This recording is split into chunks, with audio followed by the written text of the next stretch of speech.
سلام دوستای عزیز، انشالله که جور و صحتمند باشین، در امن و امان باشین. امروز روز عید قربان است دیگه. بعد از 3 سال ما دوباره یوتیوب از خود دیگه قصد برای گرفتم که دیگه بخیر شروع کنم دیگه. و از شما میخوایم که لایک و سابسکرایب و دیگه شیر برای همه انجام بدین دیگه. تشکر از شما. انشالله که بتونم یک ویدیوی خیلی خوب و عالی و سرگرم کننده برای همگیتان بگیرم دیگه. امروز آمدیم بخیر در گارتن دیگه یک کباب جور کنیم. جای همگی دوستا خالی دیگه، بخشندگی باشه دیگه. ما پکمکه اینا را از یاد مرفته بودم با چی پکم کنیم به از هیچ چیز است ای با خاکنداز مقصد باد زدش نه دیگه. خلاصه برایتون بگم دیگه این مدت 3 سال یک سری مشکلات و گرفتاری و بگیر و نمان دیگه. شاید خیلی از دوستا با خبر باشه دیگه، اینا کلن بسیار دیگه دلگیر بود و آره دیگه یک سری چیزا، یک سری مسئله ها بود دیگه، گذشت دیگه. انشالله که بتونیم برنامه های خوب و پر از شادی و دیگه جاهای خوب و دیدنی رو برای شما در نمایش میگذاریم و از شما خواهش میکنم که دیگه یوتیوب از ما رو دنبال کنید تا انشالله که ما بخیر دیگه در یک حدی برسیم که دیگه از حمایت از شما انشالله که هم میرسیم بخیر. اما دیگه تا ویدیو دیگه طولانی نشوه، تا یه آتیش هم داغ کنم باز بخیر موقع کباب کردن و دیگه‌ایش هم باز بخیر برایتان فیلم میگیریم دیگه. موفق و مؤید باشین. سلام دوستای عزیز، امیدوارم که حال همگی شما خوب باشه. امروز داداش بزرگیم مهمان ما هستن دیگه، عید قربانه. گفتیم یک دوره همی داشته باشیم، یک بهانه هم شنه که هم دیگه رو ببینیم.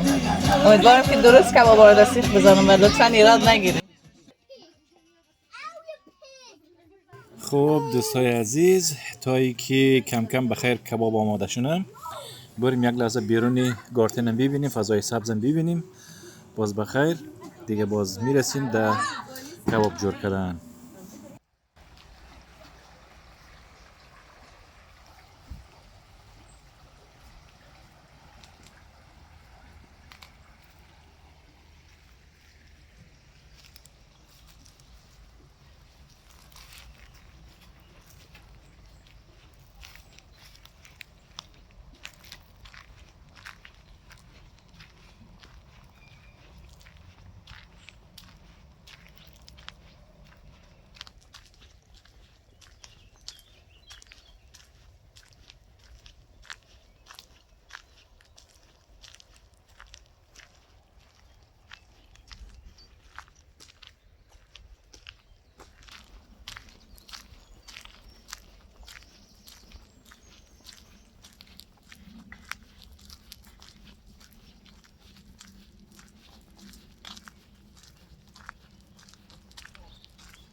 خب دوستای عزیز دیگه اینا دیگه رسید در نوبتی کباب و بگیر و نمان دیگه. جایتان خالی دیگه بخیر. او نه خیلی تلخه، خیلی خوب شنید دیگه کباب ما آماده کردیم دیگه بخیر. یکی آماده شونه و دیگه فقط از پیش من نسوزم، ما یکم باید حواسم دست من باشیم.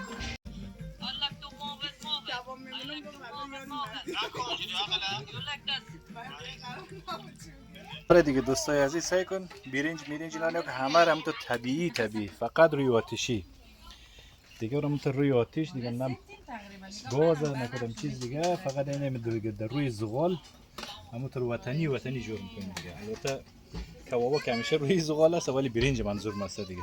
کج نگیرید بعد دیگه برای ما کامنت های چیز بگذارید.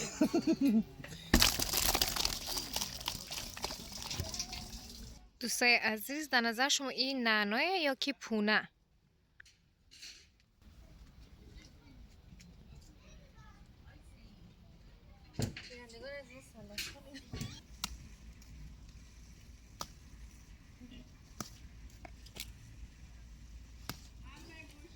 این دیگهش فرق داره نسبت به اونا.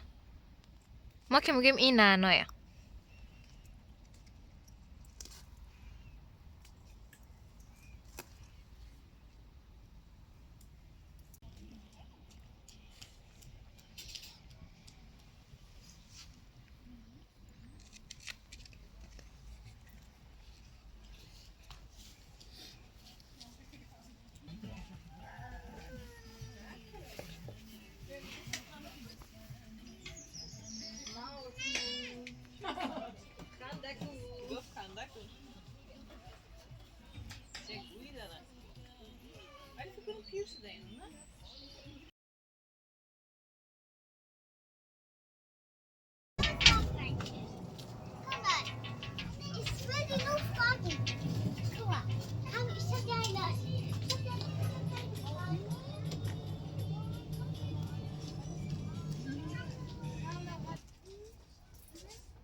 خب عزیزان، برای وقتی که سیخ برای کوبیده ندارین کم بوده سیخ میارین، 2 سیخ اینجوری میگیرین و هم دیگه اینجوری برابر میکنین. این هم شد سیخ کوبیده. تدا!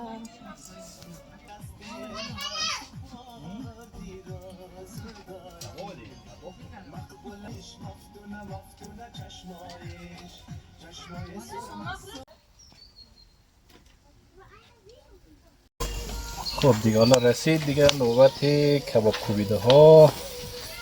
دیگه تو کباب کوبیده شده که دیگه جایتون خالی.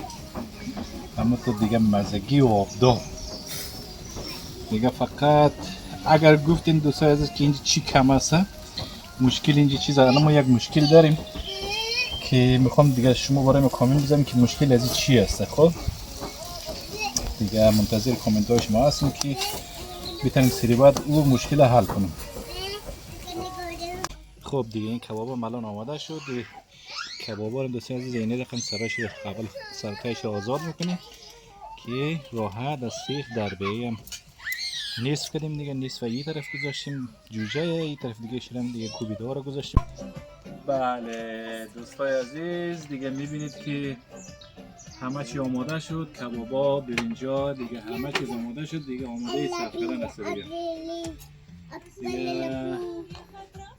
امیدوارم که دیگه خوشتون آماده باشه. دیگه جای همگی دوستان خالی دیگه. ما بسیار دیگه گوش نشدیم در قولی از بچه ها دیگه. انشالله که دیگه همگیتون همینطور روزایی را تجربه کنید. موفق و مؤید باشید. خب دیگه این هم دیگه لحظه آخری. جایتون خالی دیگه دوستان دیگه. قلیون هم چاق کردیم دیگه.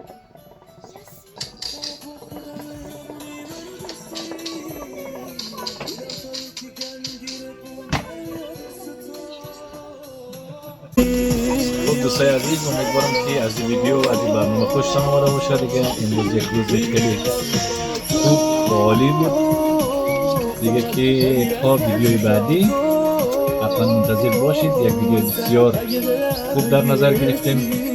امیدوارم که ما را دنبال کنید. لایک، سابسکرایب یادتون نره. خدا حافظ.